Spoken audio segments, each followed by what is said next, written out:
Welcome to Emotions and Stories.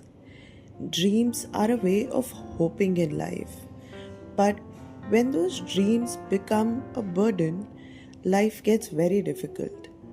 Our today's story is about one such dream. So let's begin today's story. What I was, they couldn't accept.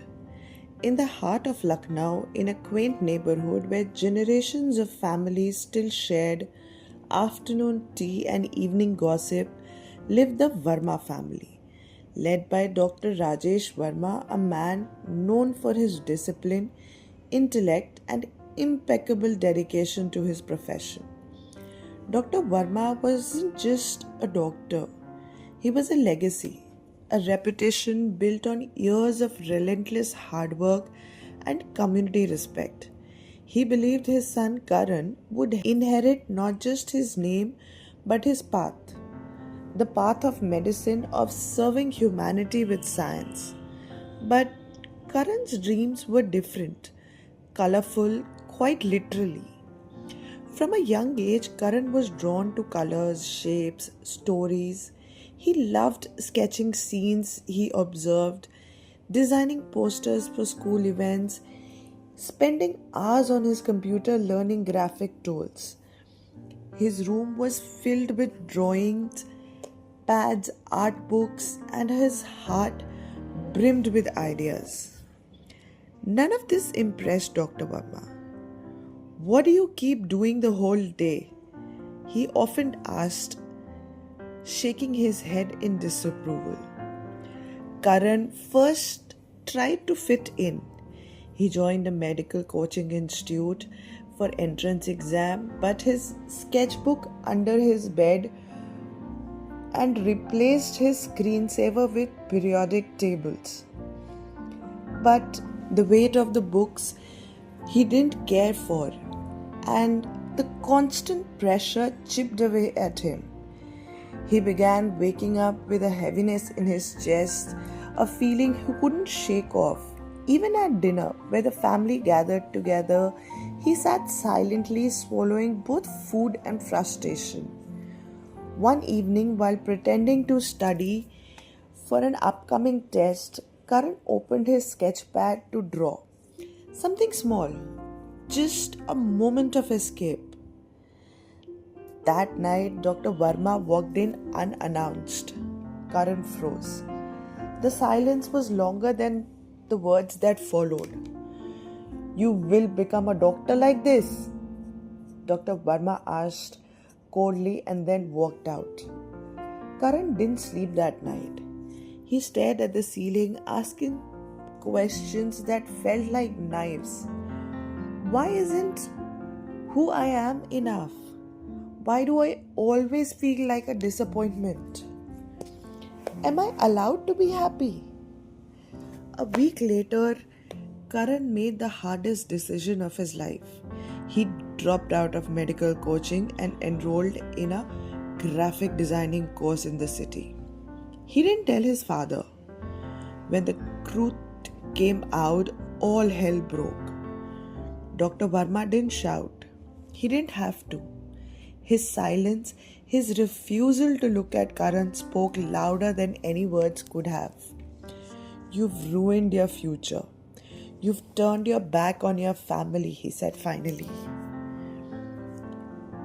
Karan didn't answer. He couldn't.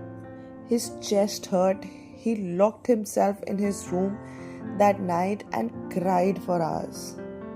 Not because of guilt, but because of the unbearable sadness of not being accepted by his own family, his own father. Karan immersed himself in his work.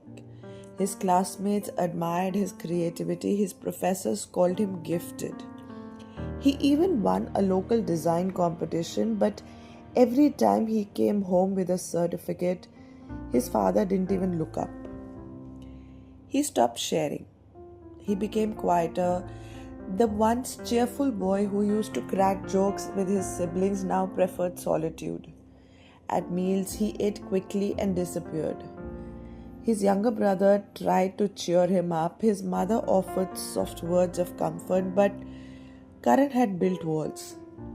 walls to protect himself from the constant ache of not being enough.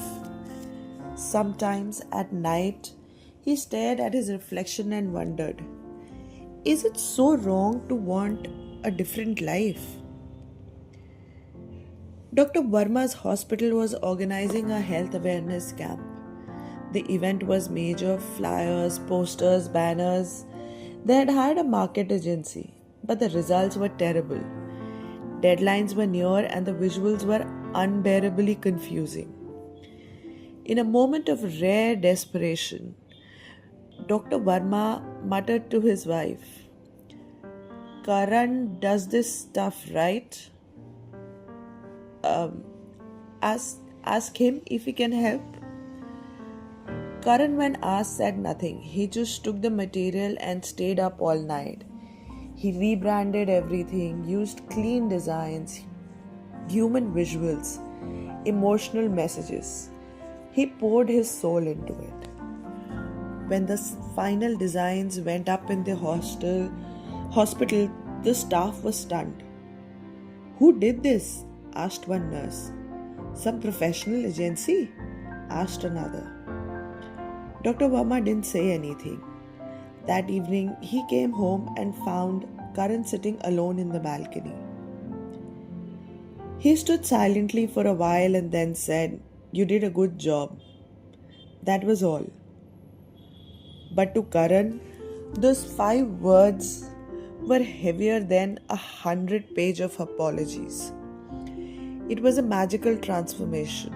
They still argued, but Dr. Verma still struggled to fully understand his son's world, but slowly the ice was cracking.